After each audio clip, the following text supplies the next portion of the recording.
Let's give a breakdown of all of my matches during my first competition. Guys, if you're just now tuning in, I'm Kason, also known as StrongBro here on YouTube, and I've created this channel to allow you guys to follow me on my jiu-jitsu journey. And I just won my first ever competition last week, and I am on a high right now. One thing I love about this channel is the variety of viewers that we get. We have people ranging from white all the way through black belt watching. Some people have never done jiu-jitsu at all. If you're a black belt or just really experienced in jiu-jitsu, let me know in the comment section below things you think I could have done better. Perhaps a couple things you think I should work on. And if you really want to, you can make a commentary video of your own. I'll make sure I put links in the description below to the raw matches. My fist bump needs work, that's for starters. This guy, without a doubt, had the manliest beard in the competition. So my initial thoughts was to try to pull guard into some kind of sumigashi, but he manages to maintain his balance because I didn't overhook his arm, and he locks up a front headlock immediately.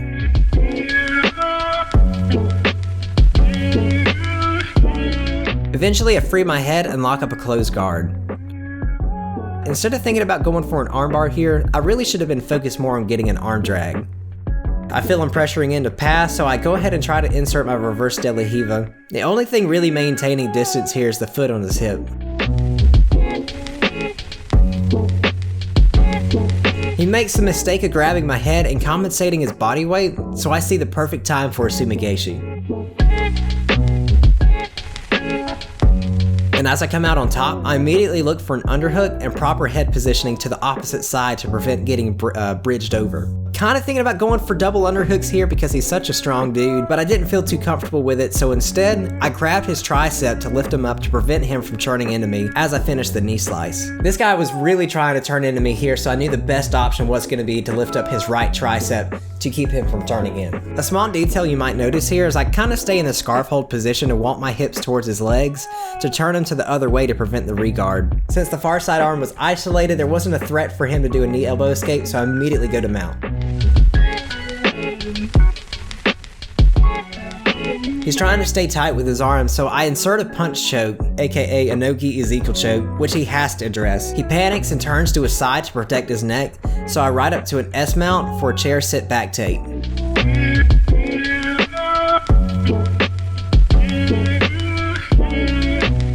As you could tell, his beard was a great defense for the rear naked choke, so I knew it was time to channel my inner Marcelo Garcia. I trap his arm with my leg, pull his head back to free my arm to expose the neck, and shoot under his neck to get the tap. And as they say in competition, anything below the nose is the neck. So here I got the same strategy, pull guard. I have the inside position of his legs, so I attempt to go shin to shin for an ashi entrance, but it seems like he was already putting a lot of his weight driving toward his knee, so I lost the connection. I can hear his coach yelling at him to slice down the middle, but the only thing stopping him was my arm trapping his leg and my right foot staying glued to his butt. Not only does this do a really good job of preventing him from going straight to mount, but I used this leg to be very active to create kazushi to knock him off balance so I could transition to single legs, which I did. I eventually make it to single legs and get the sweep. I make my way around him toward his back and wrap up a body lock to establish control. I walk toward his backside. He's still up on an elbow, so I have to make sure I drop him down to make him less athletic than me. I go underneath to grab a wrist ride and use that to bring him down to the ground. As soon as I feel him trying to bridge over, I go straight to mount. He immediately explodes and overextends his limbs to push me off, so I go straight for an armbar. Honestly, I kind of snatched this one pretty hard and I thought I broke his arm, but I felt his arm slipping and he wasn't tapping, so I got a stronger bite on the arm and decided to flip him over for the finish.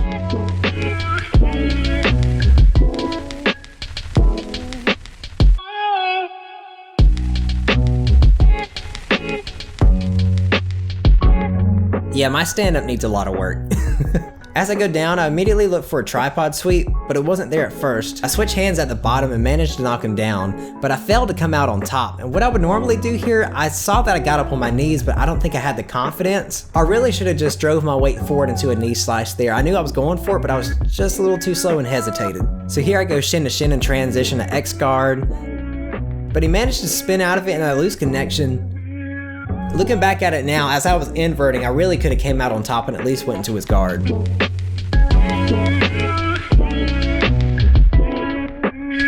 Here I was kind of attempting a straight armbar, but it was way too slippery and his arms are really long. I established De La Hiva and quickly realized that there were no cuffs or lapel to grab. I really don't know too many things from here without the gi.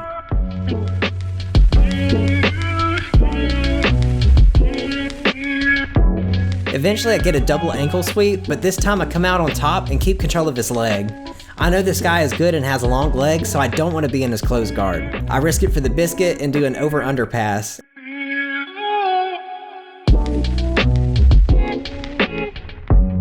I made the mistake of exposing my cross-face arm and I end up giving up a Kimura trap for a sweep.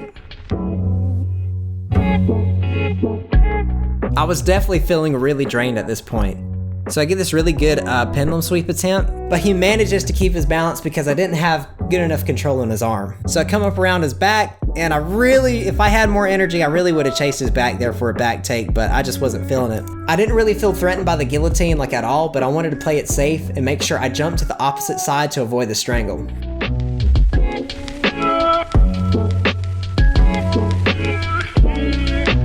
So even though I'm in side control, he's still holding the guillotine, so I attempt a Von Flute choke. Unfortunately, my base was overcompromised by doing so, and he sweeps me over again a second time. Actually, going back to this clip and watching this, it looks like he wrapped around my my right leg and kind of used that as a lever to lift me over. That's something I haven't ever seen before, really. His perspective, he really should have let go of this this guillotine, because if I was more experienced and had good base in this Von Flute choke, he definitely would have been out. By some miracle, I end up managing to put him back in my guard, and I see the perfect opportunity to go for omoplata.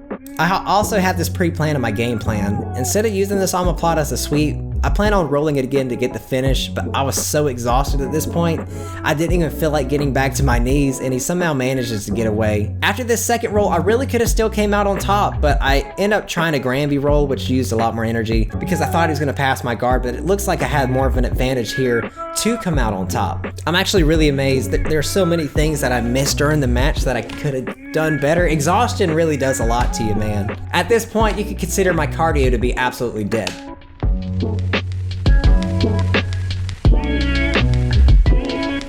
Eventually, Emery passes my guard and was the first person to do so today. I knew he was looking for a mount here, but I was ready to knee elbow escape as soon as he long stepped. In my surprise, he ends up locking up an arm triangle, but luckily for me, he was too far high up, so the pressure wasn't on my neck at all. In the process, I managed to trap his leg in half guard, but I've seen this movie 1,000 times and I definitely know its ending. It doesn't end well. What he should do is, first of all, he should try to sink deeper into the choke by lowering his body back and then coming back up to get further down on my shoulder, and use this opportunity that he's in half guard to knee cut over to the same side as the arm triangle to finish it. I take the risk and turn to the opposing side to expose my back, but I immediately flatten out to prevent him from going toward a back chase. He does an amazing job at controlling my crossface arm. He's well aware to never let anybody control your head. So I attempt to shin pin his arm to the mat, but his long arms reaches for a Kimura grip, but his legs are so flat that I go straight to mount and hope for the best. As long as he has this grip, I don't think there's really any chance for me to go for a back chase. I really need to test this out, but I know a bridge is coming, so I make sure I grapevine his power leg to stop myself and use my head as a post and establish control for the 4 points. And thus, time was up. This is one of the things Gordon Ryan was talking about in his mount instructional. There's a couple of ways you can counter someone from bridging, but one of the most effective ones for me is making sure you grapevine that power leg. I'm literally using no hands at all to stop myself. I just use my head as a base of support and kick out his power leg to stay on top. And that's how I won my first tournament, guys. Shout out to all my competitors for being really good opponents. I hope I can see y'all competing in the future. One thing I have to clarify, in my last video I had stated that my teammates said that this guy was a blue belt. After reviewing some footage, that turned out not to be correct. He was definitely a tough opponent, and he told me he had wrestling experience, which definitely shows in this video. Definitely another reason why I didn't stand up with him. I've done jiu-jitsu a lot longer than what my rank shows, but I know I still have a long way to go. If you've done jiu-jitsu for a long time, let me know how long. I would like to hear some things I could have done better in the competition, or things you think I need to work on for the future. As for now, for the next several months, I'm going to work on escaping bad positions, and right now I'm focusing on back escapes. I'm also going to be focusing on guard because my guard definitely needs a lot more work. So thanks for watching, guys, and I will see you in the next video.